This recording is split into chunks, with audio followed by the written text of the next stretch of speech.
नमस्कार। हरियाणा के साप्ताहिक मौसम पूर्वानुमान के इस बुलेटिन में आपका बहुत बहुत स्वागत है। मैं हूं देवेंद्र त्रिपाठी। 13 अप्रैल से लेकर 19 अप्रैल के बीच में हरियाणा पर मौसम कैसा रहेगा, आइए जानते हैं।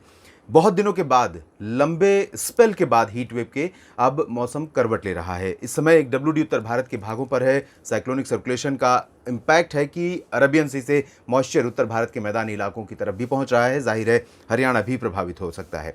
अनुमान यह है कि आज और कल यानी कि 13 और 14 अप्रैल को हरियाणा के कुछ इलाकों में, खासतौर पर दक्षिणी और पश्चिमी भागों में, जो सिरसा, फतेहाबाद, हिसार और जींद के इलाके हैं, साथ ही साथ भिवानी, चरखी दादरी, झज्जर, रेवाड़ी, महेंद्रगढ़, नारनौल, गुरुग्राम और फरीदाबाद, पलवल, नूंह, इन सभी क्षेत्रों के साथ साथ रोहतक, सोनीपत, पानीपत के बीच में कुछ स्थानों पर बादलों की गर्जना के साथ दोपहर के बाद बारिश हो सकती है और धूल भरी आंधी भी चलने की संभावना है।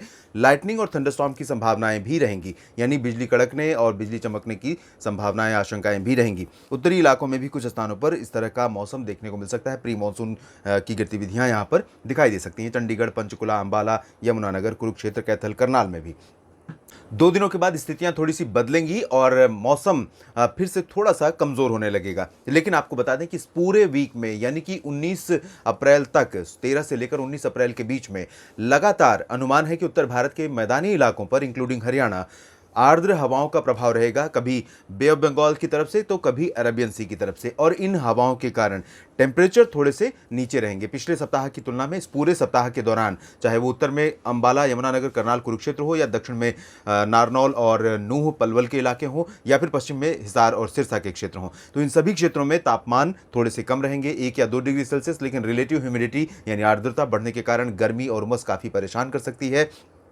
एक और इम्पॉर्टेंट बात यह है कि 14 अप्रैल के बाद जो मौसम बदल रहा है, इसका मतलब ये नहीं कि पूरी तरह से साफ और शुष्क हो जाएगा। उसके बाद भी मॉइस्चर क्योंकि आता रहेगा, तो ऐसे में बढ़ते हुए तापमान, सामान्य से अधिक तापमान, हीट की वजह से यहाँ पर गरज वाले बादल लोकल लेवल पर डेवलप हो सकते हैं और कहीं पर भी धूल भरी आंधी, बादलों की गर्जना के साथ लाइट रेन या बूंदाबांदी की संभावनाएं पूरे सप्ताह बनी रहेंगी।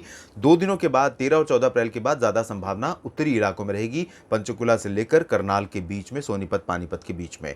फिलहाल हरियाणा के साप्ताहिक मौसम पूर्वानुमान के इस बुलेटिन में इतना ही, लेकिन आप जुड़े रहिएगा मौसम तक चैनल के साथ। धन्यवाद।